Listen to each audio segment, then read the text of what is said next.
Muy buenos días tengan todos ustedes y también los que nos siguen en las redes sociales. El día de hoy vamos a continuar con la serie que tenemos en curso, que es el Sermón del Monte. Hemos terminado una sección que es precisamente la oración y la semana pasada estudiamos el último tema que fue perdonados para perdonar. Pero el día de hoy entramos a otra parte donde el Señor nos está hablando de algo que se considera como disciplina espiritual. Y es precisamente el tema del ayuno. El tema que voy a abordar lo he titulado disciplina espiritual, pero quiero tomar precisamente la disciplina del ayuno para pensar de una manera correcta acerca de cómo Dios nos busca que nosotros seamos disciplinados en nuestra vida cristiana. Siempre he pensado de que el Evangelio no solamente nos salva, nos perdona, sino que también nos disciplina. Porque venimos muchas veces del mundo bien indisciplinados. No tenemos costumbre de orar, no tenemos costumbre de leer, pues obviamente nuestra mente, nuestro corazón estaba lejos de Dios. Pero cuando venimos a conocerlo, nos damos cuenta que ahora nuestra voluntad debe estar limitada en buscar la voluntad de Dios. ¿Qué quiero decir con esto? Que la conducta de cada uno de nosotros ahora debemos de considerarla a la luz de lo que Dios espera de nosotros. Y eso tiene que ver precisamente con las disciplinas espirituales. Vayamos a ver Mateo capítulo 6 del 16 al 18. Esta enseñanza la vamos a dividir en dos partes. Primero vamos a ver qué es la disciplina espiritual y al final vamos a tomar el tema del ayuno para hacer una aplicación. Mateo 6, 16. Cuando ayunéis no seáis austeros como los hipócritas, porque ellos demudan sus rostros para mostrar a los hombres que ayunan. De cierto os digo que ya tienen su recompensa. Pero tú, cuando ayunes, unge tu cabeza y lava tu rostro, para no mostrar a los hombres que ayunas, sino a tu Padre que está en secreto, y tu Padre que ve en lo secreto te recompensará en público. Hermanos, ¿qué entendemos por disciplina? El tema es disciplina espiritual, pero quiero abordar primero el significado de lo que es disciplina. Miren, la disciplina es una práctica y esto se refiere a las acciones que hacemos constantemente, ¿no? Una persona a veces que, por ejemplo, los deportistas son disciplinados en alimento, en entrenamiento, ¿no? Y a eso es lo que se refiere la palabra disciplina, a algo que nosotros practicamos constantemente. Pero, ¿qué queremos decir cuando a la palabra disciplina añadimos espiritual? O sea, disciplina espiritual. Bueno, básicamente nos referimos a aquellas prácticas que nos fueron dejadas por Dios, escuchen esto, nos fueron dejadas por Dios con la finalidad de desarrollar nuestra vida espiritual. ¿Qué quiere decir con esto? Que tú no puedes desarrollar tu vida espiritual poniéndote en flor de loto, así nada más. O esperar que se ore por ti y ya mañana vas a ser un superhombre espiritual. No. Las disciplinas, como bien dice la definición, es algo que debemos de practicar y que Dios nos la dejó para que nosotros nos ocupemos de ellas. Es por eso que cuando hablamos de disciplinas nos estamos refiriendo a esas prácticas que Dios nos dejó con la finalidad de desarrollar nuestra vida espiritual. Prácticas como la oración, la lectura de la palabra, el ayuno, el servicio, la adoración, incluso el dar. Todas estas prácticas tienen el propósito precisamente de desarrollar nuestra vida interior, donde implica un esfuerzo de nuestra parte. Y ahí es donde ya se complica la situación, porque como decía al inicio, mucho de lo que nos hace falta es precisamente disciplina, ¿no? Estamos acostumbrados a levantarnos a las 9, 8 de la mañana o algunos que se ven obligados por el trabajo a las 4 de la tarde. Pero ¿quién deliberadamente se levanta a las 4 de la tarde? Bueno, porque entran de noche.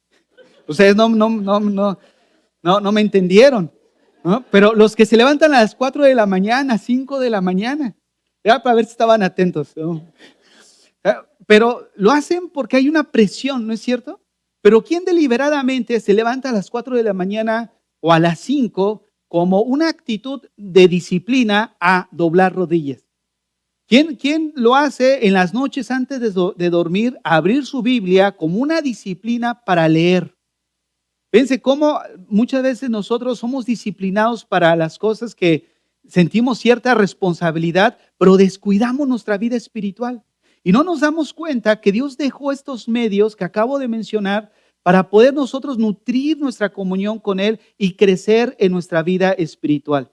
Las disciplinas espirituales no son fáciles de realizar y eso se debe a que es todo lo que no quiere nuestra carne. Quieres levantarte temprano y tu carne quiere seguir durmiendo. O sea, hay un deseo, lo voy a hacer mañana. Hace muchos años hubo yo creo que algunos lo conocen, allá en Corea del Sur, una persona que se llama Yonggi Cho.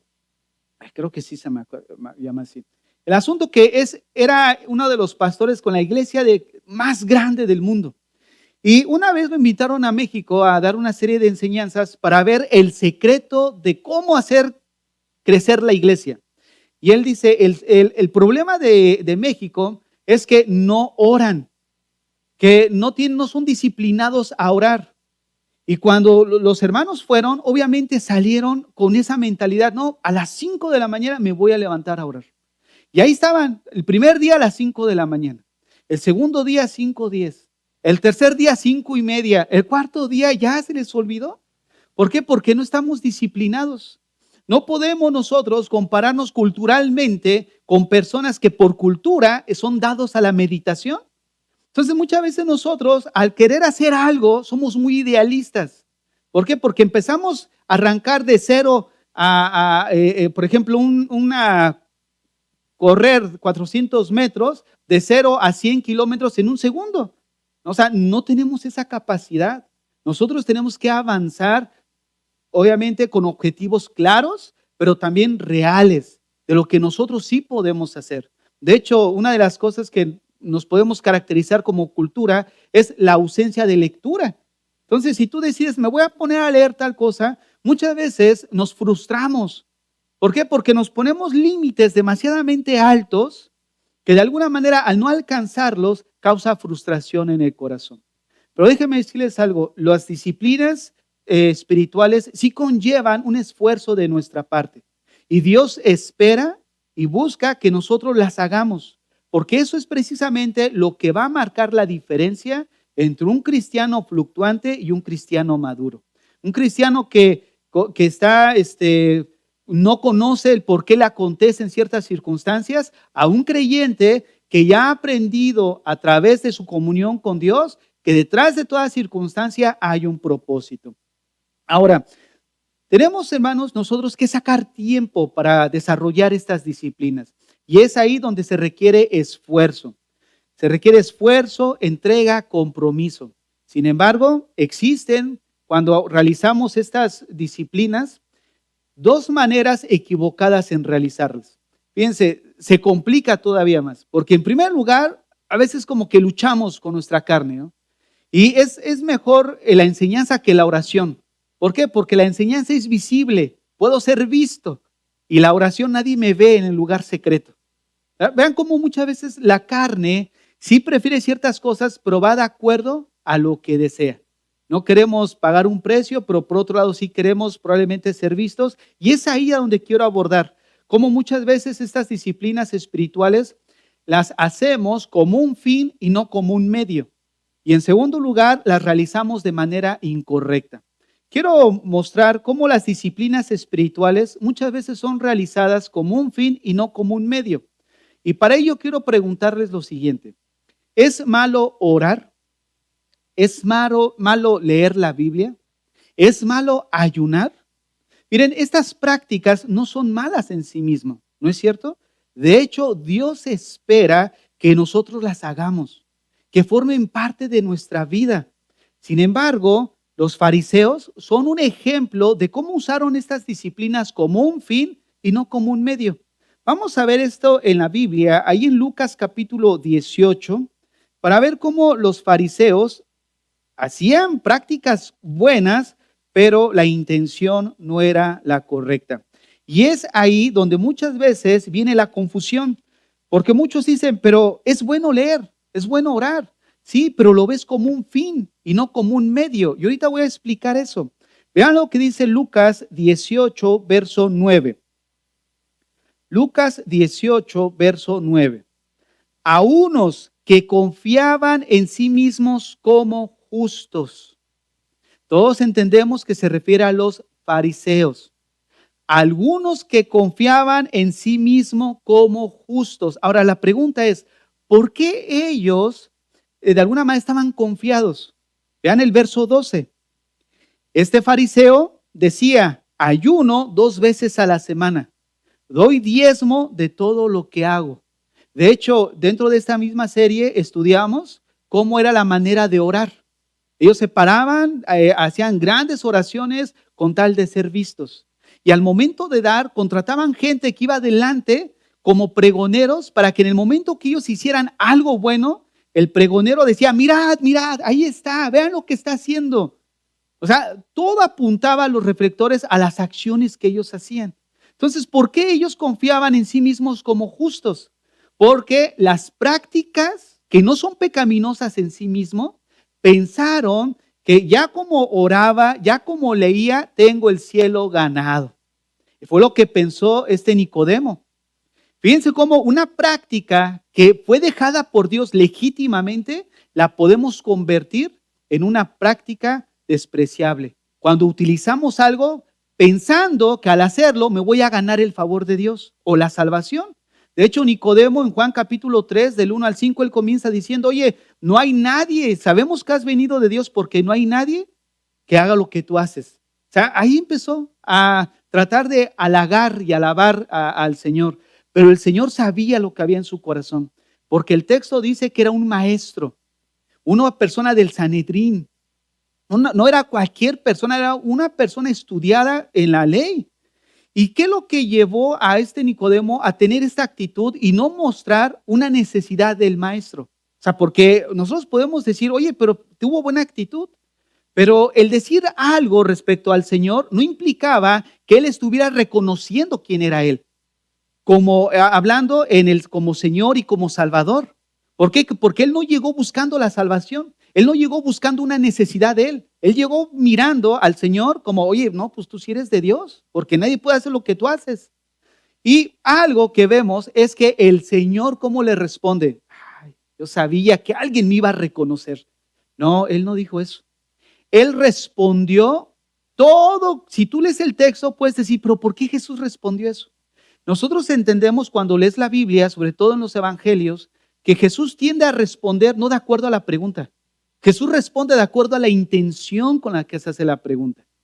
¿No? Él le responde a Nicodemo, Nicodemo, ¿te es necesario nacer de nuevo para entrar al reino de los cielos? ¿Por qué? Porque aquí en Lucas 18, un fariseo, como era él, entendemos que se confiaba en las prácticas que él hacía, pensando que esas prácticas lo iban a llevar al cielo. O sea, que depositaba su confianza en lo que él hacía. En lo que él hacía. Fíjate nada más cómo una disciplina espiritual se puede tornar en algo despreciable. ¿Por qué? Porque es quitar a Dios de la ecuación para enfocarme nada más en mí mismo.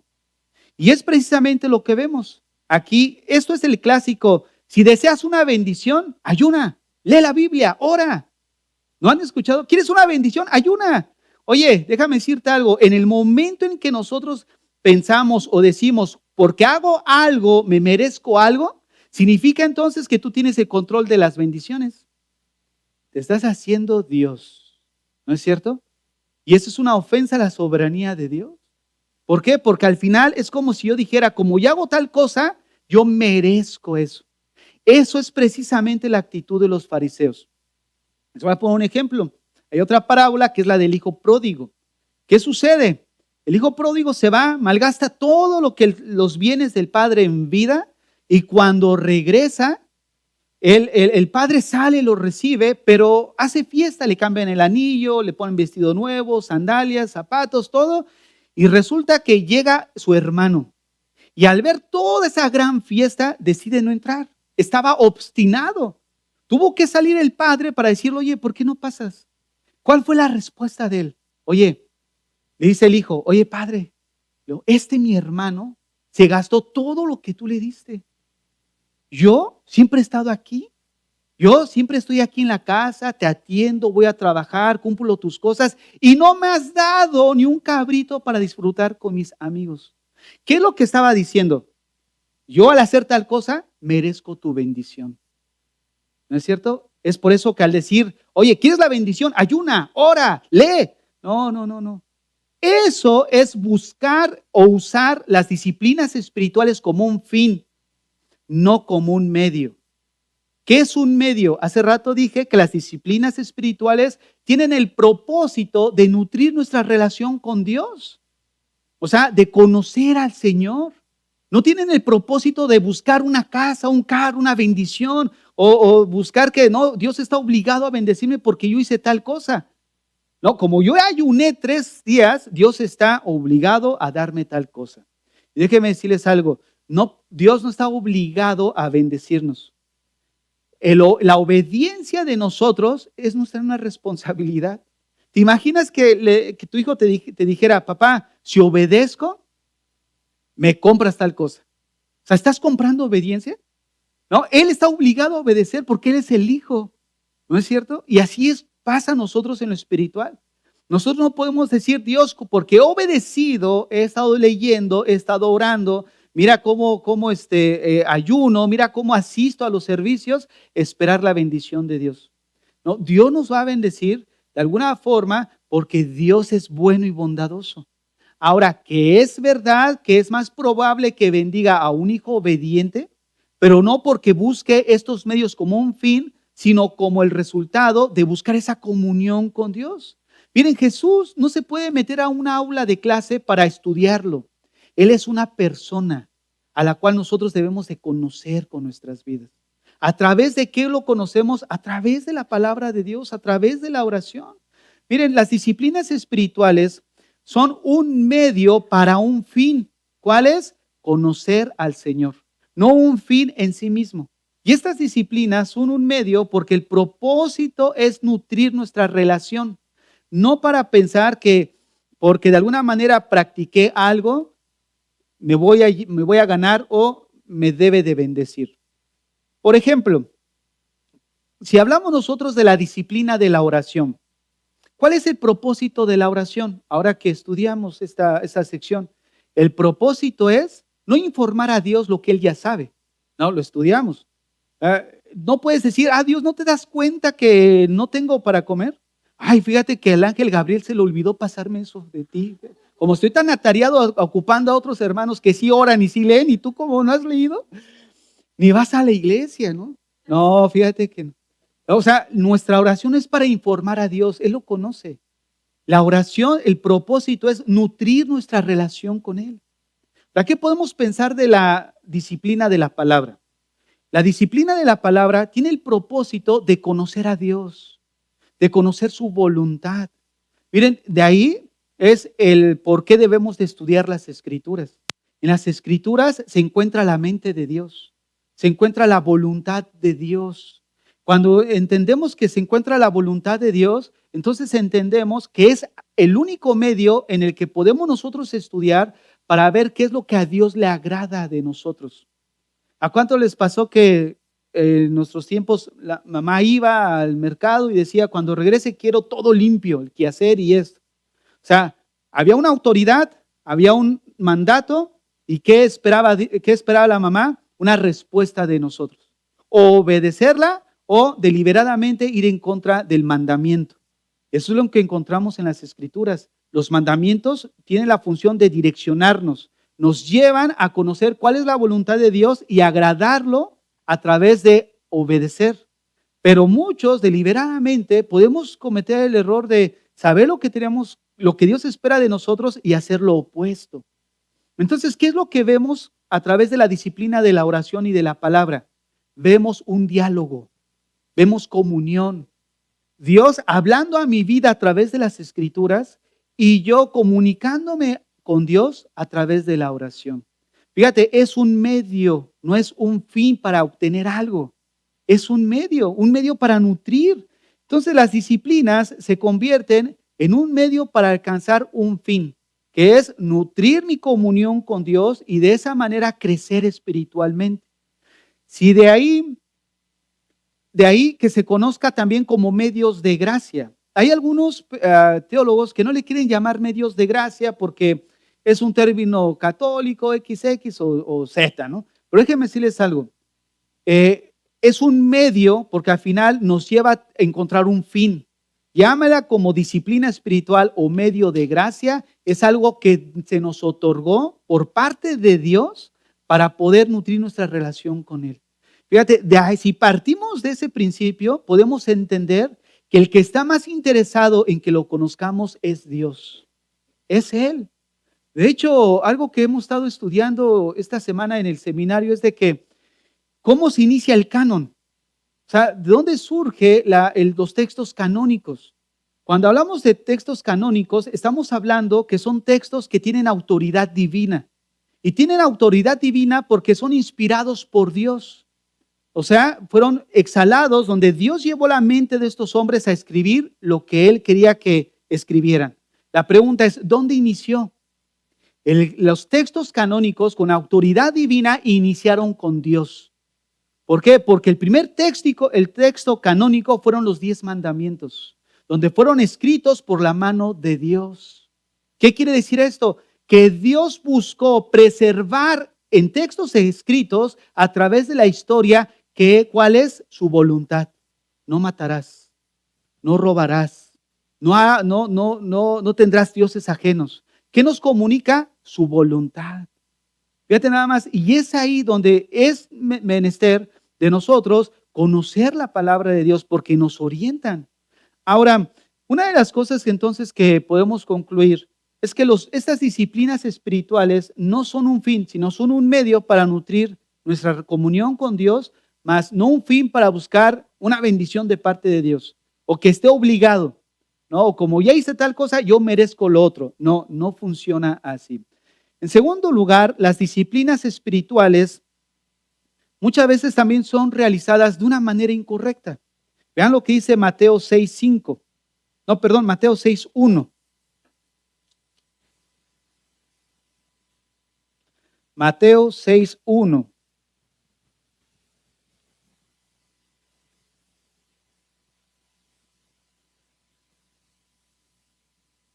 Dice así: guardaos de hacer vuestra justicia delante de los hombres, para ser visto de ellos.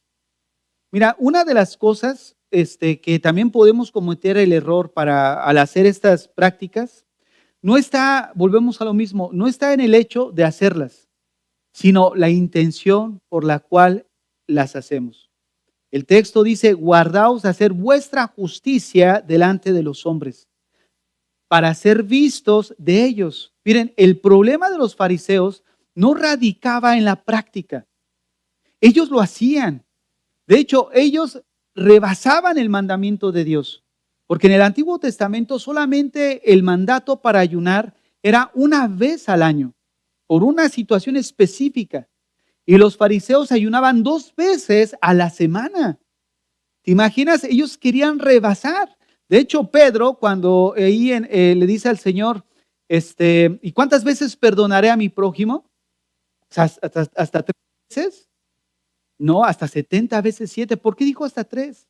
Porque de alguna manera estaba estipulado para ellos así, no, pues para verte muy misericordioso y bueno, 3 veces. Pero el Señor le dice no. O sea, no es el hecho de lo que tú quieras demostrar, es el hecho de lo que nosotros somos.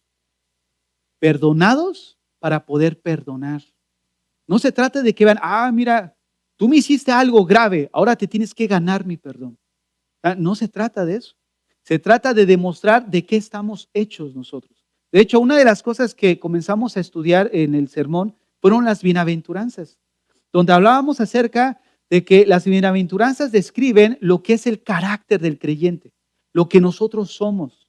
No hubo una metamorfosis, hubo un cambio en nosotros, de lo que ahora Dios espera que a partir de las bienaventuranzas nos muestra un estilo de vida que nosotros debemos de manifestar. Y un ejemplo que vimos es que Dios hace salir el sol sobre malos y buenos. Y aprendimos que nosotros debemos de tratar a la gente, no importa lo que sean ni lo que nos hayan hecho, porque ese ejemplo nos lo dio el Señor. Él hace salir el sol sobre malos y buenos, sobre ateos también. sobre aquellos que de alguna manera cometen aberraciones increíbles, blasfemias increíbles, y Dios no les cierra el oxígeno. Entonces, una de las cosas es de que al final Dios espera de nosotros lo que realmente somos en nuestra naturaleza, una nueva criatura. Ahora, cuando regresamos aquí al texto, entonces, los fariseos, sus prácticas no estaban mal, porque ellos oraban, ellos ayunaban y ellos nos ganaban porque daban diezmo de todo lo que ganaban. Nada más era un chiste. No funcionó. Pero fue local, hermanos, nada más aquí. O sea, al final ellos hacían prácticas, que esas prácticas no eran malas en sí mismo. ¿Qué era lo malo entonces? La intención. Vean lo que dice Mateo 5:20. Mateo 5:20. Tengan en mente lo que dijimos acerca de me ganó la risa y me desconcentré. Nicodemo, en Juan capítulo 3 y la parábola del fariseo y el publicano. Dice aquí Mateo 5:20, porque os digo que si vuestra justicia no fuere mayor que la de los escribas y fariseos, no entraréis en el reino de los cielos. ¿A qué justicia se refiere? Porque os digo que si vuestra justicia no fuere mayor que la de los escribas y fariseos, no entraréis en el reino de los cielos. Hermanos, los fariseos buscaban de alguna manera ganarse la entrada al reino de los cielos a través de estas disciplinas, pero decir, me lo gané de una manera meritoria, porque yo hice esto para este fin. Sin embargo, una de las cosas que vemos es que nadie humanamente puede comportarse justamente, con justicia hablando, para poder ganarse el reino de los cielos. ¿Por qué? Porque la Biblia dice en Romanos 3:10, no hay justo ni aun uno. No hay quien haga lo bueno. Entonces, ¿qué necesitamos? La justicia que viene de Dios por medio de Jesucristo. Jesucristo fue el único que vivió una vida justa, una vida en la cual a través de su caminar aquí en la tierra guardó todos los mandamientos. Y al morir en la cruz y en el momento en que nosotros depositamos nuestra confianza en Él, nuestra fe para salvación, en ese momento esa vida justa se nos atribuye a nosotros. Y es esa justicia la que nos ubica en una posición correcta delante de Dios. Y ahora puedo entrar al reino de los cielos no meritoriamente, sino por lo que Cristo hizo en la cruz. Y es esa justicia la que los fariseos querían obtener. Yo sé que muchos de nosotros decimos, bueno, pero yo entiendo que al hacer esto no voy a entrar al reino de los cielos, pero el principio es el mismo. ¿Quieres una bendición al hacer eso? ¿Por qué? Miren, yo estoy yendo al terreno de la práctica. Estás en la familia, hay dificultades, hay problemas, y tú dices, pastor, yo no entiendo. Yo oro, yo ayuno, yo voy a la iglesia y no veo cambios. Tú quieres una bendición por medio de lo que tú haces. Y no estás permitiendo, piensa más, y no estás permitiendo que ese medio cambie tu manera de pensar. Porque no es la práctica en sí mismo. El fin no es la práctica, el fin es un cambio en nuestra manera de pensar. Si tú dejas de hacer algo para hacer algo solo en prácticas, te felicito, has entrado a una religión. Porque eso es lo que hace la religión. Una religión no deja de hacer algo para hacer, pero nunca viene un cambio en tu manera de pensar. Si me siguen a Colosenses, la carta a Colosenses,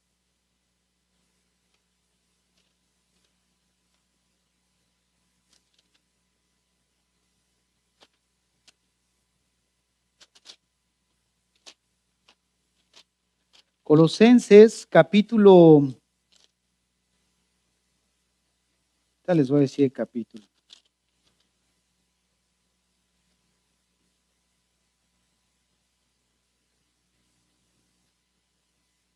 Es Efesios capítulo 4, verso 22. Efesios 4, 22. Vean lo que dice. Efesios 4, 22. En cuanto a la pasada manera de vivir, despojaos del viejo hombre. Ahora, antes de comenzar, quiero explicar aquí esto de despojaos del viejo hombre. En la Biblia, cuando habla de despojar, es como una alegoría, como si te estuvieras quitando algo, una prenda. Pero siempre que menciona eso, implica conductas.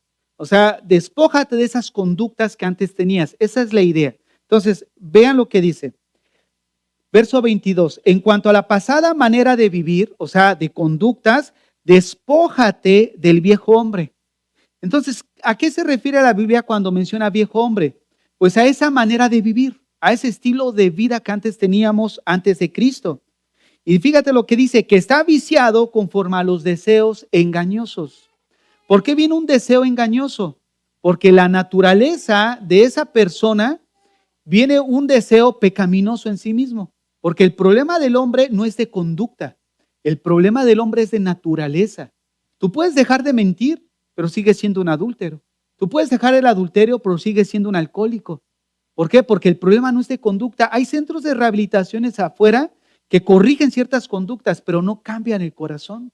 Y lo que aquí menciona el texto es que tú vas a hacer de acuerdo a los deseos que hay en tu corazón.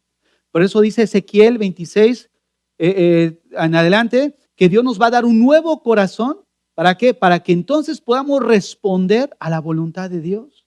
Pero mira, cuando nosotros dejamos eso, pasa al verso 24, y nos vestimos del nuevo hombre, o sea, haciendo prácticas. Ya dejé de tomar, pero ahora leo, ahora oro, ahora esto.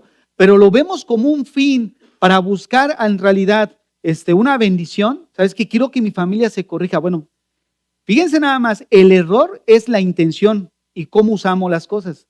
Es verdad que al hacer eso va a producir un cambio.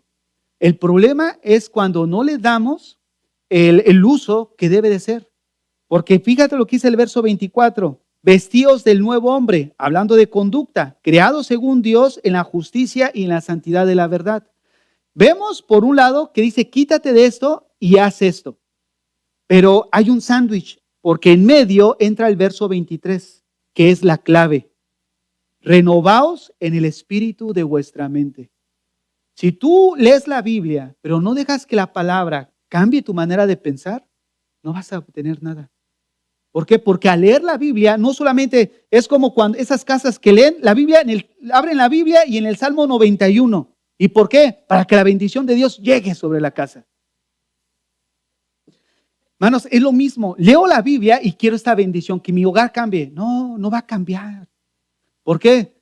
Porque es como aquella persona que estaba endemoniada y llega el hermano, se le pone encima de él y le pone la Biblia.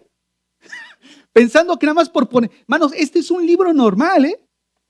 Tú lo puedes rayar y lo que sea, pero si la Biblia no ha rayado tu corazón, no has hecho nada. No ha hecho nada, es una sola religión. Hermanos, si tu cristianismo no produce el carácter de Cristo en ti, lo único que has tenido es una religión. Dejar de hacer para hacer disciplinas espirituales, pero no dejamos que eso cambie nuestra manera de pensar. ¿Cómo es esto?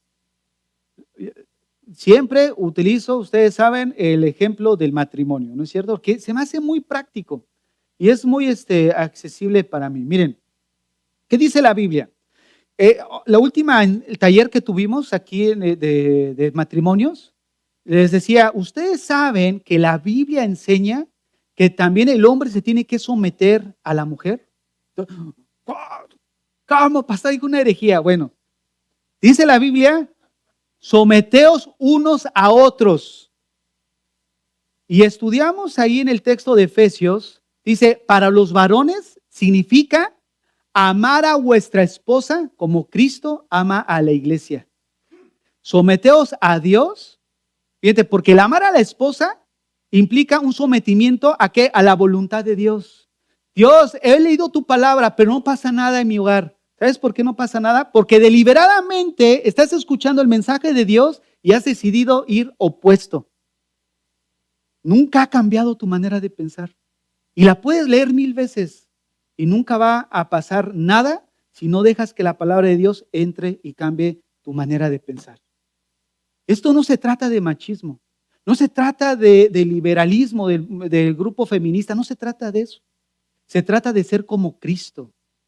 Porque una mujer muestra su feminidad y un hombre muestra su masculinidad cuando somos como Cristo. Tenemos la imagen de Cristo a través de su palabra. Y eso es lo que Dios espera de nosotros. Tú puedes orar y ayunar y quieres que bendición, ayune, ore. No, no funciona así. No fueron dados para eso. Fueron dados para nutrir. Y es ahí donde viene un espíritu de religiosidad. Donde si nosotros no enfocamos bien a nuestros hijos, podemos caer en la religiosidad. ¿No es cierto? Pastor, su hijo además se la pasa jugando videojuegos, sí, porque el fruto lo voy a ver 2, 3 años después. Porque si yo le digo, como eres hijo de pastor, tienes que leerte la Biblia, tienes que hacer esto y aquello, lo voy a inyectar en contra de la iglesia. Y yo lo he vivido en casa con mis sobrinas. Lamentablemente mi mamá las inyectó en contra de la iglesia. No inyectes a tu hijo en contra de la iglesia. Deja que tenga su crecimiento sano como hijo, como niño. Ahora, hay sus excepciones. Gloria a Dios por los que tengan sus excepciones y trabajar en la vida de ellos. Pero no dejemos, como aquella vez que les conté, que ya es justo el momento para irse a la iglesia y ya era bien tarde. Y llega el padre y le dice, le abre la puerta al hijo, ya casi nos vamos, ya es bien tarde y no te has levantado. Papá, estoy orando. ¿Qué? Estoy orando. Se levanta, se mete el papá al cuarto, levanta las cobijas y levanta al hijo así. Se ora de rodillas. Porque el muchacho estaba acostado y estaba orando. Entonces, para el papá, la manera correcta de orar es de rodillas. ¿Y qué es lo que hacemos? Estructuras, formas humanas. La oración, pues, por ejemplo, últimamente he orado de pie, de rodillas, me lastimo mis rodillas. O sea, y imagínate, no, es que no ora de rodillas y el pastor, lo veo en la alabanza y está sentado. Bueno, lamentablemente tengo un problema ahí, yo creo que ya crónico en mi cintura y no puedo estar tanto tiempo. Después enseñé en la mañana y ahorita sí, 2 horas sí me cuesta y luego la alabanza también. Pero nosotros no podemos limitar a estructuras, ¿no es cierto? Nosotros necesitamos ver que viene de corazón un cambio en tu manera de pensar. Entonces, el problema de los fariseos no radicaba en la práctica. El problema se encuentra en la elección de agradarse a sí mismos por encima de agradar a Dios. Miren, los fariseos buscaban, al realizar estas prácticas, ser vistos. Es lo que dice el texto, Mateo 6:1. Guardaos de hacer vuestra justicia delante de los hombres para ser vistos de ellos. ¿Qué buscaban ellos? Ser vistos. ¿Qué hay detrás de eso? Yace detrás de esto pretender ser vistos por los demás. O sea, ¿qué yace detrás de hacer orar, de leer, de hacer lo que hacían los fariseos? El deseo de ser vistos. ¿No es acaso buscar agradarnos a nosotros mismos? O sea, ¿no sería después de todo buscar, que vean que yo sí oro, que vean que yo sí me sé la Biblia, que vean que yo sí ayuno? ¿No es el deseo verdadero que se encuentra al ser vistos y de agradar a los demás detrás de hacer estas prácticas? Es el hecho de saber que tendrán un mejor concepto de ellos. Es que como vio que yo le di, van a tener un concepto mejor de lo que yo hago. En pocas palabras, nos agradamos a nosotros mismos y lo único que nos preocupa es la complacencia propia, el ser visto. Y al final, hermanos, cualquier disciplina que nosotros hagamos se resume en 2 cosas. La primera, o nos agradamos a nosotros mismos, o la segunda, agradamos a Dios. Porque no está mal el hacerlo. Incluso hay cosas que son vistas. Porque es imposible negarlo, ¿no? ¿Cuántos pasaron a dejar en el día de hoy su ofrenda? O sea, es visible. Entonces, ¿dónde radica la situación? Bueno, uno de los textos que vimos en Mateo 5, ¿qué fue? Que la luz alumbre delante de los hombres para que el nombre de Dios sea glorificado. Ese es el punto. Hay cosas que es imposible no ser observados. Pero la actitud es que detrás de eso debe de venir el buscar que el Señor sea glorificado. Y el problema de los fariseos, ¿cuál era? El ser vistos, ¿para qué? Para ellos mismos obtener una autogratificación. Porque hice esto, porque hice aquello. Ahora bien, vayamos a Mateo 6, del 16 al 18, para ver cómo podemos entonces abordar el tema del ayuno a la luz de esta pequeña introducción que vimos. Ahora sí ya empieza la predicación. Vamos a ver el tema del ayuno. ¿Ustedes qué dijeron acerca de que se habían pagado su parqueo, que era broma, va? No, no es cierto. Vamos a ver el ayuno. no es algo tan extenso. Mateo 6:16. Cuando ayunéis, no seáis austeros como los hipócritas, porque ellos demudan sus rostros para mostrar a los hombres que ayunan. De cierto os digo que ya tienen su recompensa.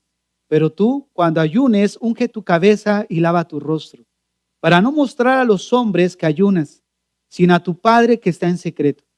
Y tu Padre que ve en lo secreto te recompensará en público. Hermanos, el ayuno sin duda es una disciplina espiritual y fue una práctica que obviamente se llevó a cabo en la Biblia. Por ejemplo, en Hechos 13:2 dice que ministrando estos al Señor en Antioquía, ayunando, fíjate, y ayunando, dijo el Espíritu Santo: apartadme a Bernabé y a Saulo para la obra a la cual los he encomendado. Pablo y Bernabé fueron mandados como misioneros después de haber orado y ayunado. Era una práctica común en la iglesia cristiana el ayuno. De hecho, Pablo, en 2 Corintios 11:27, él menciona cuando da su testimonio de todo lo que ha sufrido en la obra, él dice que se encontraba en mucho trabajo y fatiga, en muchos desvelos, en hambre y sed y en muchos ayunos. Fíjate, muchos ayunos. Como podemos ver entonces, el ayuno debe de ser una práctica en la vida del creyente. Pero, ¿qué es exactamente el ayuno y cuál es su propósito? Para muchos es, ¿quieres tal cosa? Ayuna. ¿Para qué? Para forzar a Dios a obtener lo que tú quieres. Ven el ayuno como un fin, mas no como un medio, porque el ayuno no fue dado para obtener una bendición de parte de Dios. Y ahorita vamos a ver. Fíjense, vamos a comenzar definiendo qué es el ayuno. El ayuno significa abstinencia de comida con fines espirituales. O sea, reconocemos que en la práctica secular hay mucha gente que ayuna. El ayuno intermitente, el ayuno, no sé, por un periodo de horas para una mejoría en el cuerpo. Pero el ayuno espiritual tiene como fin cosas espirituales. Entonces, la noción bíblica del ayuno es que por ciertas razones, fines espirituales, las personas deciden abstenerse de comer. ¿Cuál es el propósito de esto? Bueno, el propósito es buscar a Dios por medio de la oración, la meditación de la palabra. E incluso en el Antiguo Testamento, por ejemplo, Nínive es un ejemplo cuando Jonás, a la predicación de Jonás, ellos ¿qué hicieron? Ayunaron. ¿Por qué? Porque generalmente vemos el ayuno que también es utilizado cuando las personas se contristan. Cuando hay un arrepentimiento, ellos hacen un ayuno, ¿no? En señal de contristamiento por la situación en la que han vivido. Pero el ayuno, hermanos, se lleva a cabo con el fin de alcanzar un ámbito espiritual más elevado de la oración. Nos sensibiliza en la meditación e incluso es usado para una intercesión a favor de alguien. Pero el ayuno entonces se convierte en un medio para profundizar nuestra comunión con Dios. Fíjate, en un medio para profundizar mi comunión, más no para obtener una bendición. Que profundizar en la comunión con Dios es una bendición, pero el fin no es que me haga tal milagrito, que sana a mi hijo de tal cosa. No, uno puede estar, por ejemplo, pasando una situación difícil, como cualquier situación de salud, y uno dice, ¿sabes qué? Voy a ayunar. ¿Por qué? Porque quiero meterme en oración a Dios para saber qué es lo que está sucediendo. O para saber que me haga sensible por qué estoy atravesando tal situación. Más no para ver que me resuelva este problema. ¿No? ¿Por qué? Porque serían las mismas prácticas de donde nosotros venimos saliendo. ¿No? Oye, pues haz esto, mira, úngete con este aceite en las noches y vas a ver que va a pasar esto, échale tantas gotitas al plato de comida del esposo y vas a ver que va a ir cambiando. O sea, hermanos, no funciona así. ¿No es cierto? No funciona así. Hermanos, entonces, el ayuno se convierte en un medio para profundizar nuestra comunión con Dios. Pero lo convertimos en un fin cuando lo usamos para precisamente negociar con Dios. La pregunta sería, ¿cómo sucede esto? O sea, ¿cómo yo puedo convertir el ayuno o usarlo para negociar con Dios? Bueno, cuando pensamos que a través del ayuno puedo conseguir lo que yo quiero. y convertimos esta disciplina en un fin equivocado, o sea, una bendición, y no el medio para entrar en una comunión íntima con el Señor. He escuchado a algunos que dicen, oye, vamos a ayunar, y es como si le estuvieran haciendo manita de puerco a Dios para que suelte la bendición. No, Señor, y te entregamos el ayuno para esto. No, no funciona así. De hecho, el ayuno es algo que se debe de hacer solamente cuando se es guiado por razones espirituales, personales. Hay veces que, como vemos, se hace comunitario, pero es algo específico, una necesidad específica. Pero si tú ayunas y no lees, no oras, no apartas un tiempo para hacerlo, ¿de qué sirve? No, sí voy a ayunar, pero llegas y en el momento de la lectura, media hora. O sea, no, y no digo porque sea un tiempo específico, pero vean, el ayuno es para buscar intensamente una comunión con Dios. Es pasar el tiempo con Dios en comunión, en convivencia, en la meditación de la palabra. Señor, habla a mi corazón. Señor, ayuda a cambiar mi manera de pensar. ¿Qué es lo que no estoy viendo correctamente? Nos sensibiliza a escuchar la voz, la dirección de Dios. Pero si tú ayunas y todo lo demás es como aquella persona que juega fútbol, ¿no? Y ves que va a cobrar un tiro libre. Y el que va a cobrar el tiro libre, pues es uno que le pega fuerte al balón. Y tú dices, ahorita ni me interrumpan, porque ahorita le va a dar un pero trayazo, decimos, ¿no? Un balonazo fuerte. Y llega y se prepara, y llega y le saca un tirititito, ¿no? Dice, pues así muchas veces lo hacemos. No, voy a ayunar y voy a hacer eso. Y ya en el momento de la hora, ya te quedaste. No, realmente el ayuno, hermanos, tiene que ser con esa intensidad en el corazón. Ese deseo de buscar al Señor. Señor, cambia mi corazón. Señor, ayuda, moldea mi vida. ¿No? En ese sentido, ayúdame con tu palabra a cambiar mi manera de pensar. Miren, cuando pensamos que a través del ayuno puedo conseguir lo que quiero, convertimos en esta disciplina precisamente en un fin equivocado. Lo hacemos haciendo un trueque, conseguir algo. Ahora, la pregunta es, ¿cómo reguló el Señor el ayuno?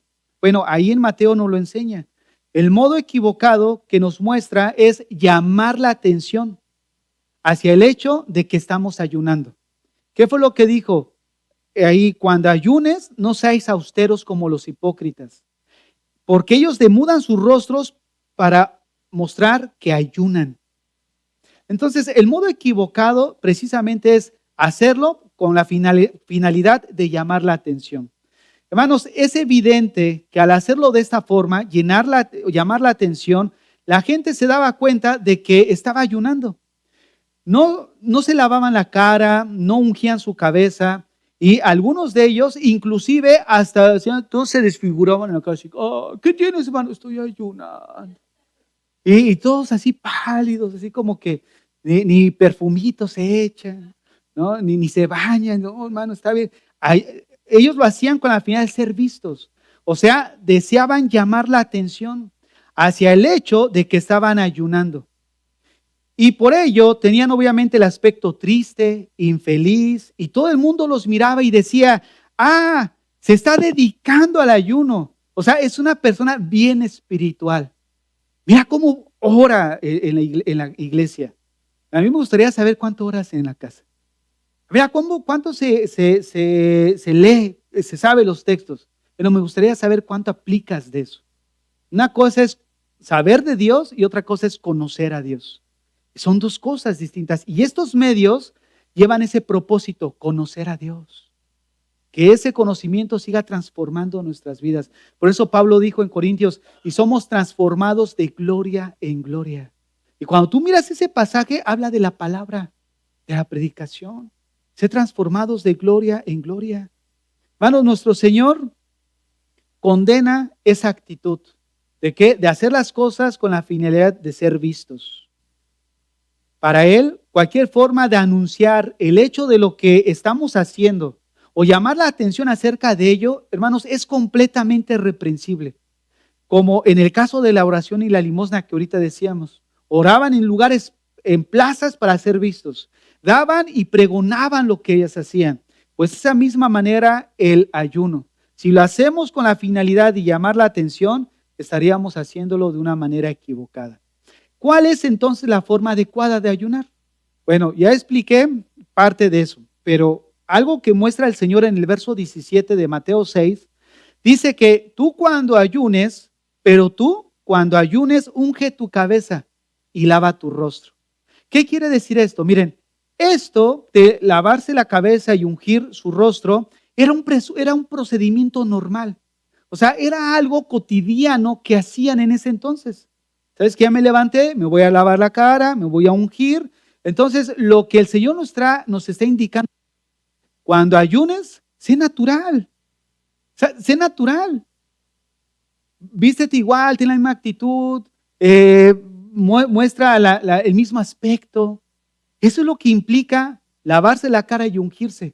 O sea, ser natural. Las disciplinas espirituales, hermanos, son necesarias para el crecimiento espiritual del creyente.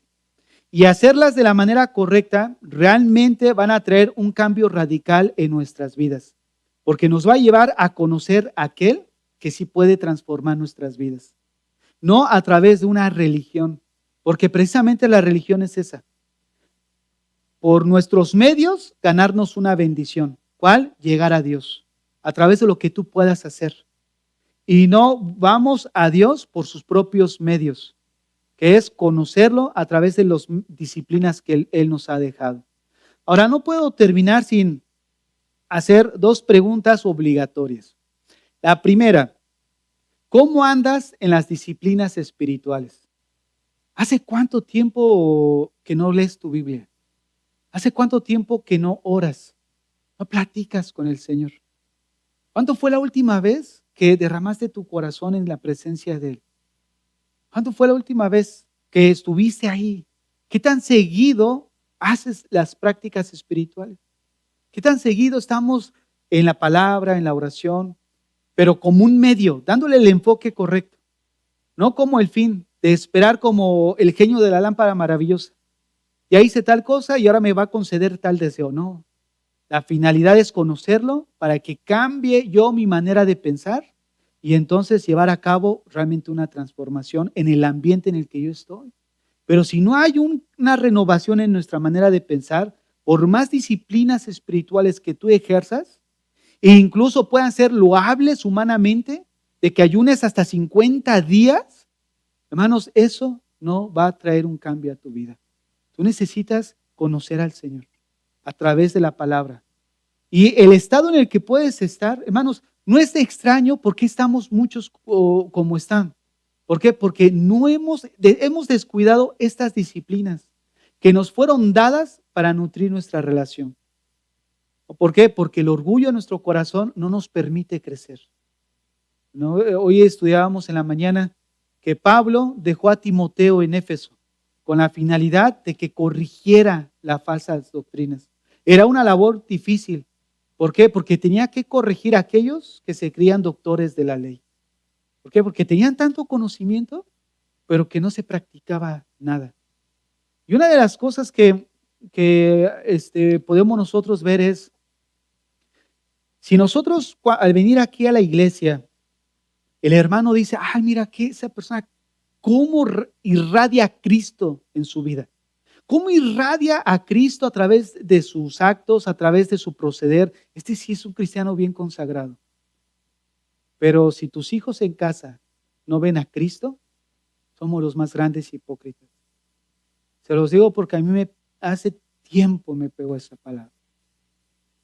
Pastor, ¿qué enseña mi ministro? Y el Señor me puso a decir, ¿y qué ven tus hijos en ti? ¿No es cierto? Cierra tus ojos ahí donde estás.